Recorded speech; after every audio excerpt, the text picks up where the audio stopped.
Oke, halo semua. Jadi kali ini kita akan kembali membahas beberapa pertanyaan atau berbagai hal yang berkaitan dengan SNBP atau dulu namanya SNMPTN atau jalur rapot, jalur undangan, jalur prestasi pada penerimaan PTN tahun 2023. Nah, kali ini kita akan membahas gimana sih sistem penilaiannya dari SNBP. Apakah cuma dengan rapot? Lalu kalau cuma dengan rapot, apakah nilai rapot yang tinggi-tinggi itu pasti lolos, yang rendah udah pasti bakal kalah, atau gimana? Nah, kali ini kita akan bahas hal itu semua. Oke, pertama-tama kita akan mulai dari ini dulu ya, yaitu sumber dari Permendikbud tahun 2002 nomor 48.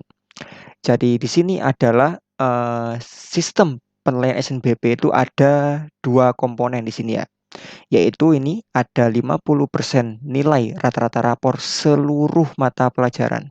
Nah, kalau dulu agak beda ya, di tahun sebelum ini, dulu itu cuma ada di pemeringkatan eligible biasanya, itu nggak semua mapel, tapi hanya beberapa saja. Nah, di tahun ini agak beda. Beberapa ini biasanya kalau nggak apa ya, mapel yang penjurusan kayak fisika, kimia, biologi, ekonomi, sosiologi, lalu bahasa Indonesia, matematika, bahasa Inggris mungkin seperti itu, atau mapel UN mungkin yang lebih gampangnya. Itu dulu. Nah, kalau sekarang itu semua. Jadi nanti nilai PKN, nilai apa ya, agama mungkin itu akan masuk di 50%. Nah, lalu separuh yang lain apa? Separuh yang lain adalah ini, komponen penggali minat bakat. Apa aja yang di sini ada ini. Oh ya, BTW ini minimal ya. Jadi bisa bervariasi. Bisa aja yang ini nanti itu jadi 70, ini 30. Bisa aja ini yang 80, 20. Jadi nggak ada ketentuan. Yang pasti ini minimal 50, ini maksimal 50. Oke, kembali ke yang nomor 2, ada apa aja? Yang pertama nih ada nilai rapor dua mapel pendukung. Jadi setelah semuanya itu di rata-rata diambil minimal 50%. Nah, ada komponen ini dua mapel pendukung. Nah, ini beda-beda tiap jurusan. Misal kayak kalau kamu ngambil misalnya teknik ya, teknik elektro misalnya. Bisa aja nanti misalnya fisika dan apa gitu. Nah, data mapel pendukung ini tuh bisa nanti kalian cek di link yang akan Mimin cantumin juga. Jadi kalian bisa cek sana ada daftar jurusan serta mapel pendukungnya. Bisa kalian cek. Lalu apalagi prestasi. Nah, prestasi ini tuh ya kayak bisa akademik maupun non akademik. Non akademik kayak mungkin organisasi atau kalian pernah ikut apa ya lomba MTQ atau lomba futsal yang tingkat nasional karena kampus juga memandang itu. Bisa juga yang akademik kayak OSN, Olimpiade dari kampus-kampus dan sebagainya gitu ya.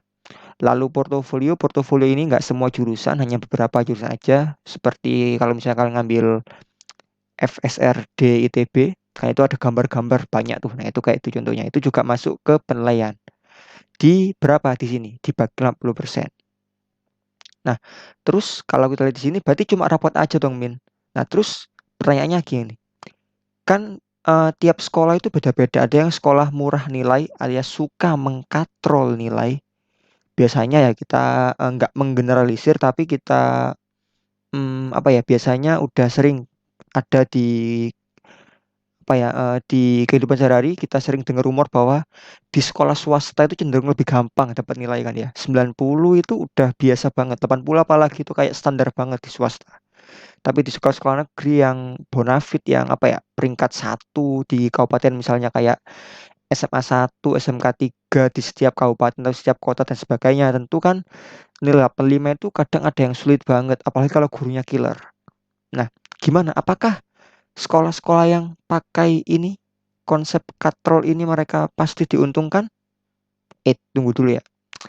Jadi, meskipun nggak disebutin di sini secara apa ya, secara eksplisit tertulis, tapi ingat di sini tuh ada. Dulu mungkin kakak-kakak kalian pernah dengar ada yang namanya selain indeks siswa, Ini indeks siswa, ada juga yang namanya indeks sekolah. Maksudnya apa? Kayak gini, misalnya nilai 80 di sekolah A dengan nilai 80 di sekolah B, itu bobotnya bisa beda kan ya. Misalnya anak pinter yang di sekolah, anggap aja sekolah A ini itu pelit nilai.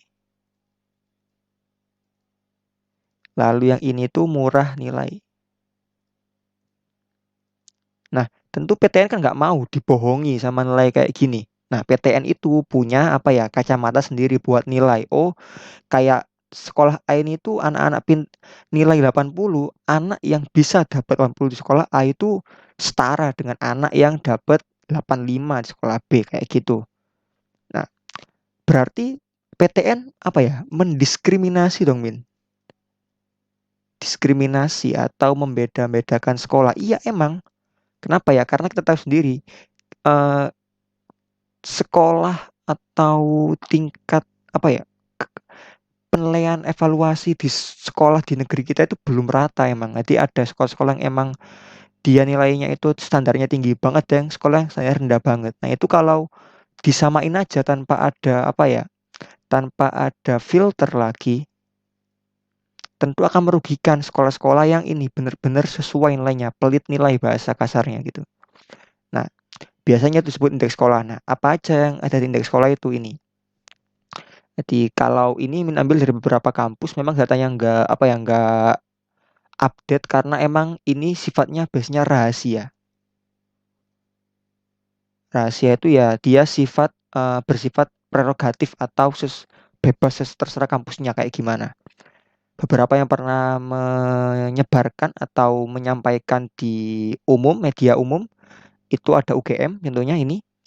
Di UGM itu ini ada 7 kriteria, yaitu ranking sekolah,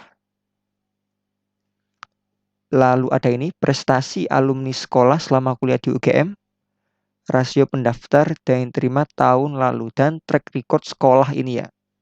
Jadi sekolah-sekolah yang punya track record bagus berarti ya nanti nilainya akan lebih tinggi di UGM gitu.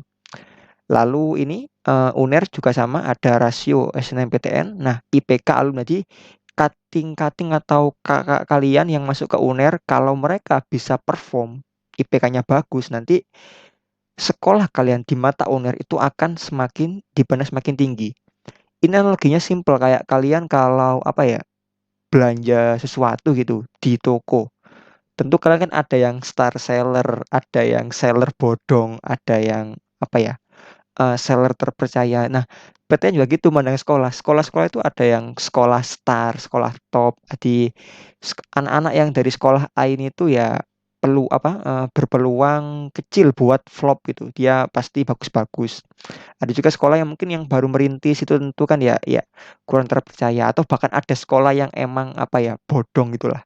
Nilainya di rapor 90, pas masuk ternyata dodol atau agak kurang gitu anaknya. Jadi jangan khawatir buat kalian-kalian yang ada di sekolah-sekolah yang pelit nilai atau nilainya nggak terlalu tinggi. Kayak kalian mungkin lihat di Manifest, wah nilainya kok 91, 90. Jangan inferior atau jangan minder lihat itu.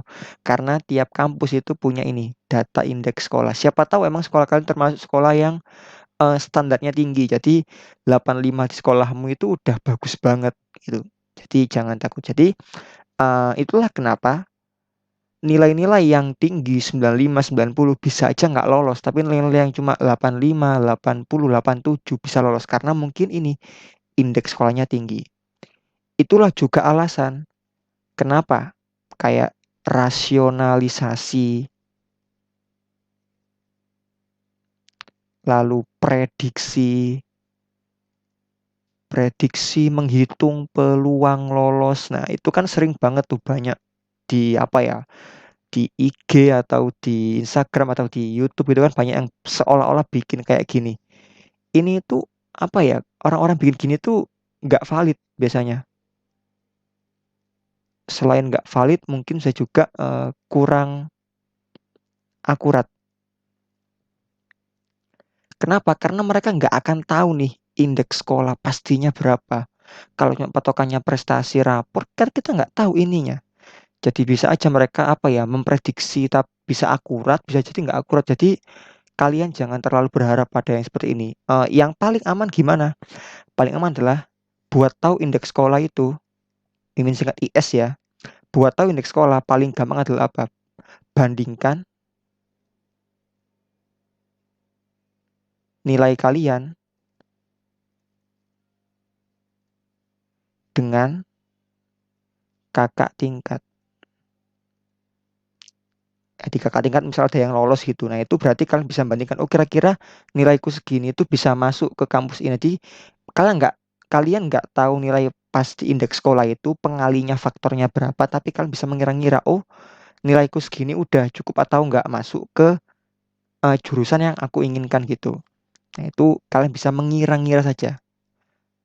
Mengira-ngira dengan ini membandingkan dengan kakak tingkat. Karena kan ya kalau apa kalian sekolahnya sama pasti indeks sekolahnya kira-kira sama gitu kan. Terus bisa tanya-tanya. Nah, itulah kenapa yang paling gampang buat mengira-ngira indeks sekolah ini ke guru BK gitu. Buat lihat data tahun lalu. Data misal bukan tahun lalu, mungkin 3 tahun terakhir lah buat tahu indeks sekolah, buat mengira-ngira indeks sekolah kalian itu seberapa gitu. Selain itu mungkin ada juga apa ya daftar dulu pernah rilis kan ya apa PTN dengan nilai UTBK sorry sekolah-sekolah dengan nilai UTBK tertinggi itu mungkin bisa juga perbandingan dari kampus-kampus buat melihat bodong enggaknya sekolah itu gitu. Jadi buat menentukan indeks sekolah. Jadi kurang lebih seperti itu untuk sistem penilaian raport atau penilaian SNBP di tahun ini. Semoga kalian terbantu dengan video ini. Kalau ada pertanyaan-pertanyaan terkait dengan SNBP atau SNPT bisa sampaikan di kolom komen. Segitu untuk video kali ini. Terima kasih untuk yang udah menonton. Sekian, sampai jumpa di video lainnya. Bye bye.